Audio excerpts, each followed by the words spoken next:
So in the end, Newcastle United could only afford a consolation goal. Arsenal, though, they own the best defense in the league, but they've been scoring goals for fun. More than 20 goals, I believe, in their last 3 or 4 games. So Arteta's men firing on all cylinders. Let's go to the tactical screen. Edwin, what do you have for us? So Arsenal really played well against Newcastle, but in the previous game against Porto, we saw they didn't have a shot on target. They didn't play as well.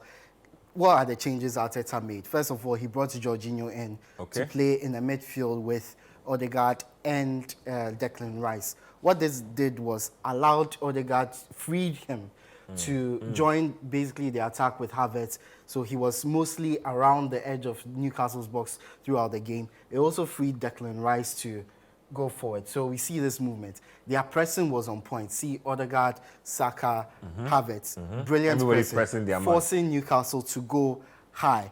This way, it's won by Ben White.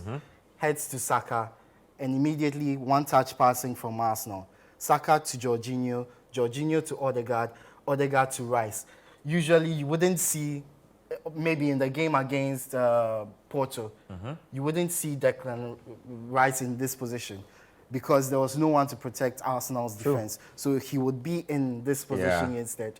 But you find very them high, advanced position for him. you find them high up the pitch because he knows he has the protection of Jorginho right here. So any ball that comes, Jorginho is the last line of defense in midfield. So Declan Rice is able to run in on goal.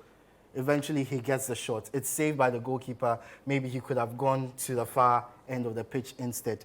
But obviously, it was one change Arsenal made, which significantly improved their fortunes. And we'll see it running chance creation, shots on target.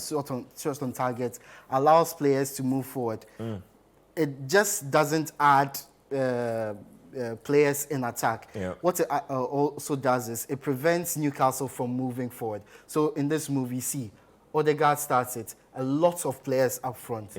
Right now, there are 1, 2, 3, 4, 5, 6 Arsenal players in the box because they know Jorginho is there to prevent any counter-attacks. He might not be the best at it, but the thought that there's a player in front of there, it prevents any of these counter-attacks. So Arsenal always have protection. They are able to push so many players forward. We keep going. It was something that went through their whole squad. This is the second goal for Martinelli. Brilliant ball from Jorginho. One thing we didn't see from Martinelli against Porto, the run across the box.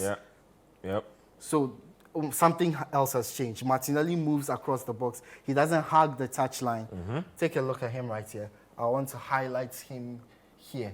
Martinelli against Newcastle. He starts the round from wide, moves in. He's spotted by Jorginho. Crosses flank. From on the blind side of the Newcastle defender, puts the ball in, and Havertz has the shot on goal. So we keep seeing this kind of movement from Arsenal throughout the game. Even in the second half, we'll move to the second half. The pressing from Arsenal. Havertz starts it. Odegaard runs across. Forces them. There's no coordinated. And Odegaard wins Another the ball. mistake again. Another mistake, forcing Newcastle into mistake after mistake after mistake, and more chances for Arsenal to get more goals. This time they didn't score. They probably should have. A better pass from Odegaard, and Arsenal are in. So forcing them into mistake. I love the highlighting on the press. Such a coordinated part of their game and throughout. Let's go back just a slight bit here to highlight this move. Again, the pressing. Kai Havertz and Odegaard.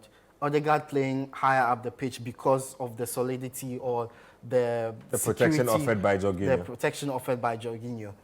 And you can see these two leading the press for Arsenal. So once they move high up, they are able to force a mistake out of Newcastle.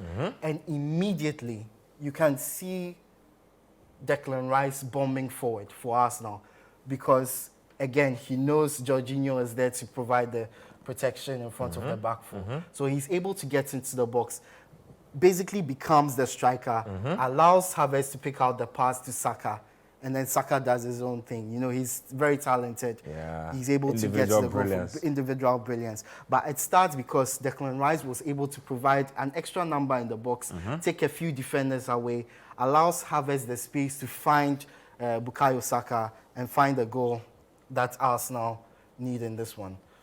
So, yeah, highlights you can see from here. Brilliant finish from Saka. Has a lot of work to do. He has a lot of work to do, but he does it brilliantly. One thing about Arsenal this season, they have been brilliant from set pieces. They've scored, before this weekend, 15 goals from set pieces. And you'd expect Newcastle to defend better at it. Have big bodies, have tall big players. bodies. They are condensed in this area of the pitch.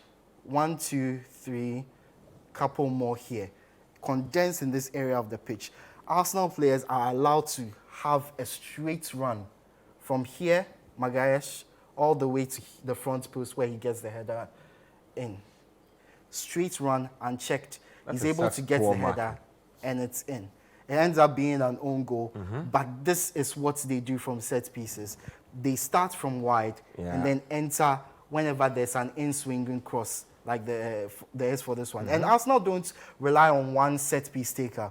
They have Declan Rice, Martin Odegaard, Saka takes free kicks, Martinelli takes free kicks. It's something they work on with different sets of players. It's very hard for you to prepare for any of their set pieces. This was the first goal. Obviously, we see the goal decision system, goal line technology shows the ball was over the line. And this was the second half, the fourth goal for Arsenal. Declan Rice this time taking the ball in swinger. So many condensed players in there, and they finally get the header through Kyrgios. This is something that a lot of teams know Arsenal are bringing, but they can't prepare for them because of the variety of balls in that Arsenal do. Players from out wide, players from in-swingers, out-swingers, and a lot of players in the box. And there's a lot of movement. Like when the ball comes in, from that Gabriel sequence you were explaining, I noticed that when he was running, there's almost like a decoy runner following him. And so you don't even know There's one in front of who him, you are there's tracking. one behind him. So it's difficult for the Newcastle players to track. And it's something that we saw constantly throughout this game. And we've been seeing throughout the season for Arsenal. Brilliant on set pieces. Brilliant stuff there. Brilliant stuff there by Edwin. Explaining basically Arsenal's use of the press to create more opportunities using Declan Rice in the overload because they have the security of playing Jorginho. Absolutely brilliant stuff. Let's get to more highlights. Let's get to that game that happened between Manchester City and AFC Bournemouth. We'll discuss after the highlights.